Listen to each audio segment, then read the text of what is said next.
I mean, I had met these actors only 3 times prior, including the day of the performance. And there was a bond that was created between all of us, kind of like a kindness circle that we created, like a force field.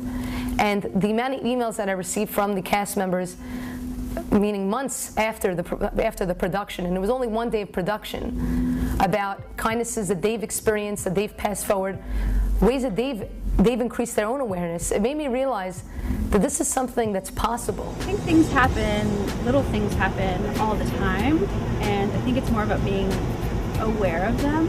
I was driving my beat up old pickup truck back into Pennsylvania from Jersey, and so as we all know, you got to pay to get out of Jersey.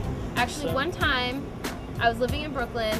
I'm alone in the city, and I was really sick, and I had to get well because I was a teacher at the time. I could not miss school. When I first moved to the New York area, I didn't know where I was going, and I'd be working, and sometimes I remember one specific night I was lost in the Bronx. I didn't know where I was, and it was late, so I stopped. I just talked to everyone, so I happened to mention, like, oh, I'm going to an audition.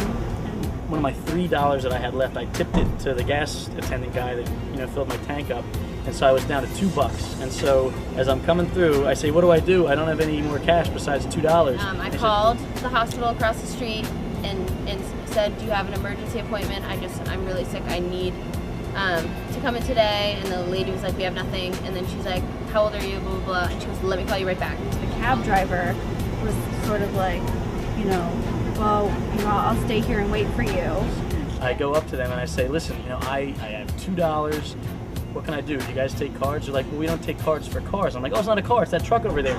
And the supervisor on the on call that day was like, "Wait, that truck? That's your truck?" And it's this POS. It's like 7 different colors. I sawed off a roof rack recently to make it less ungainly when I'm driving down the highway. Here comes a policeman, and I flagged him down.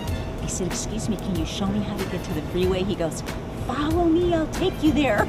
I said, "Thank you." And that, I swear, that's happened to me so many times. And calls me back like 5 minutes. She's like, "Okay, you're gonna sneak in through the back door, blah blah blah. My name is Shelly, and I'll get you in." And just because he was like, he was a kind person, and he said, "Okay, I'm gonna wait here for you. You give me the thumbs up. Everything's okay." Just little things like that make you just happy. And he said, "That's your truck? Take this $2 and go get a beer. Get out of here." And so he sent me away. So there you go. And when I met her, she was the sweetest lady, and she was like, "I could just hear my daughter's voice in you, and my daughter's in Chicago by herself, and I would just hope that somebody is, just somebody out there would put this out for my daughter, so I'm gonna do it for you." And it just was, I sent her a card, I go and visit her now. It's silly, but it was so huge to me because I really had nobody else here to care. People are basically kind. They really are. I realized through this organization, through kindness, change is possible, because we all know the language of kindness. Kindness is a language in which the deaf can hear and the blind can see. And so through Life Vests Inside, through the website, through the Acts of Kindness cards, through the various inspirational media, and through our educational program, which we're looking to establish and to bring to the school systems, I know that Life Vests Inside truly will have an impact, because kindness does indeed keep the world afloat.